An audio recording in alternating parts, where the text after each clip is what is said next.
Et c'est vrai qu'on le voit ces dernières années, les canicules sont très fréquentes. Elles devraient se multiplier dans les décennies à venir, mettant nos corps à rude épreuve. On rejoint tout de suite Aurore Bergé, ministre des Solidarités. Merci d'être sur notre antenne. Bonjour. Merci à vous.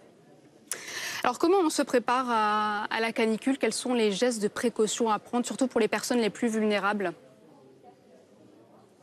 Malheureusement, la France, elle a appris parce qu'en 2003, vous le savez, on a eu un drame national avec la canicule qui avait emporté près de 10 000 personnes âgées et vulnérables. Et donc, on a mis en place, évidemment, des plans canicule qui sont maintenant, j'allais dire, très rodés et je le crois efficaces, à la fois dans les EHPAD. Il y a 600 000 Français qui sont dans nos EHPAD et évidemment à domicile, où l'idée, c'est que les gens puissent s'inscrire. On a des registres de manière à identifier les personnes qui seraient en situation de vulnérabilité, des personnes âgées, des personnes en situation de handicap, des personnes avec des maladies chroniques, de manière à ce qu'elles soient contactées et appelées. Mais heureusement, eh bien maintenant, on a des dispositifs qui sont extrêmement efficaces. Et puis surtout, on a du personnel soignant, du personnel médico-social qui est évidemment extrêmement attentif et aguerri. Alors justement, Madame la Ministre, sur ce personnel soignant, sur ce personnel médical, vous êtes régulièrement en tout cas pointé du doigt pour ne pas allouer assez de moyens aux hôpitaux. D'ailleurs, il y a quelques services d'urgence aujourd'hui qui sont fermés en France. Comment est-ce que vous feriez face à une canicule si elle devait durer dans la longueur pour l'affronter? Parce qu'on sait, il manque du personnel soignant aujourd'hui dans les hôpitaux en France. Le ministre de la Santé, c'est Aurélien Rousseau. Évidemment, il s'est rendu dans un certain nombre de services d'urgence justement pour garantir qu'il y ait une continuité des services d'urgence l'été. Nous, on fait ce travail aussi évidemment vis-à-vis des EHPAD, dont l'État doit être en première ligne, évidemment, en lien avec les départements sur le sujet. Pareil sur la question des aides à domicile. Il y avait un risque, en effet, qui avait été identifié très en amont, c'est qu'il y ait une rupture en fait dans le suivi des personnes l'été, parce que vous l'avez dit, on a évidemment des questions de la capacité de recrutement sur le personnel soignant et sur le personnel médico-social. C'est aussi pour ça qu'on continue à mieux reconnaître, à mieux valoriser ces métiers. Mais on a réussi à identifier la situation très en amont de manière à garantir encore une fois que les 600 000 Français qui sont accueillis en EHPAD puissent avoir la même qualité, la même garantie de soins en EHPAD grâce à un personnel qui est évidemment extrêmement performant, qui est extrêmement engagé, auquel je veux redire ma reconnaissance.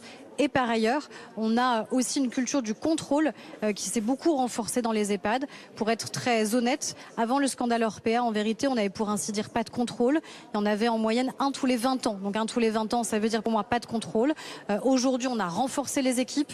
On aura encore des équipes renforcées à la rentrée avec plus d'une personne par département, 130 personnes très exactement déployées pour ce contrôle. Donc à la fois un personnel qu'on doit mieux reconnaître, mieux valoriser évidemment, et aussi, encore une fois, des contrôles. Mais la culture du contrôle, c'est pas la culture de la défiance vis-à-vis de celles et ceux qui s'engagent pour nos aînés.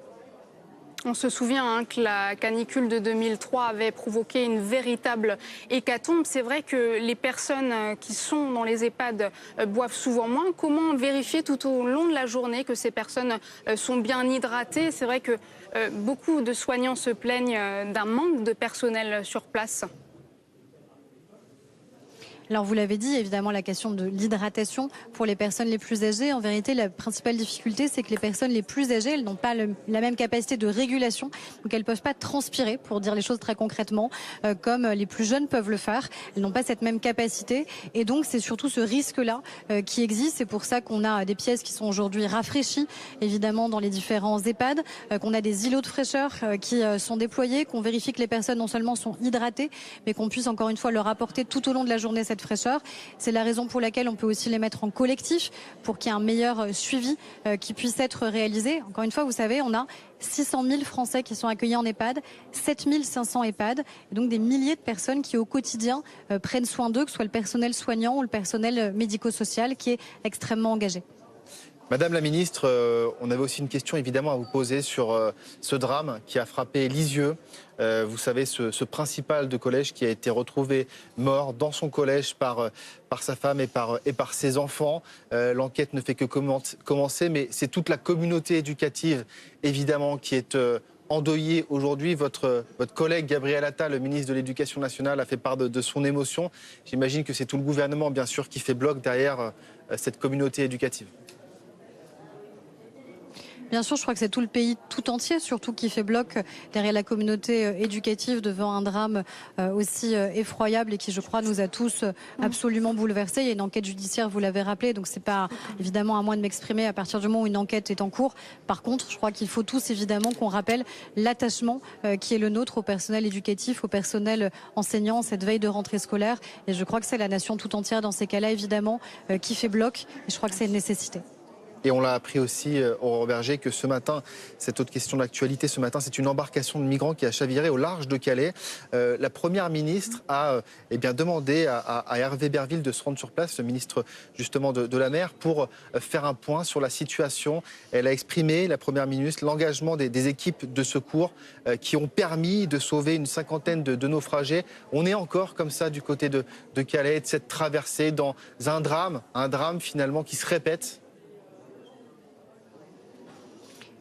Évidemment, c'est épouvantable, c'est un drame et c'est la nécessité aussi qu'on puisse mieux réguler la question des flux migratoires de manière à faire en sorte que des personnes ne prennent pas des embarcations de fortune qui mettent leur vie en péril. Et vous le savez, à chaque fois, la France est évidemment engagée, les secours sont évidemment engagés de manière à ce qu'on puisse être présent et ce qu'on puisse sauver un certain nombre de ces personnes et dénoncer aussi celles et ceux qui font commerce malheureusement de cette misère avec les risques qu'ils font prendre aux personnes en les mettant sur ces embarcations de fortune. Donc on a à la fois un devoir humaniste qui est évident de venir au secours de celles et ceux qui prennent des risques de manière à évidemment en aucun cas ne les laisser périr et dans le même temps une exigence de fermeté et de fermeté d'autant plus absolue à l'égard de ceux encore une fois qui font commerce de ces drames.